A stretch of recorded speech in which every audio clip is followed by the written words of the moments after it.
Brighten your feet, hands, armpits, neck, and face with this homemade skin brightening mask. Here's how to make it. 1. Coffee. Packed with antioxidants, coffee boosts blood circulation, helping to fade dark spots and revealing a luminous, even complexion. 2. Honey.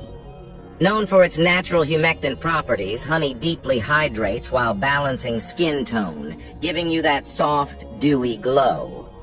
3. Turmeric. This contains curcumin, a compound that targets hyperpigmentation and enhances skin brightness, giving you a warm, natural glow. 4. Milk. Milk contains lactic acid, which gently exfoliates and lightens the skin, smoothing away dullness and leaving a vibrant, fresh look. Massage this mask into the skin in gentle circular motions for a minute to activate its brightening effects.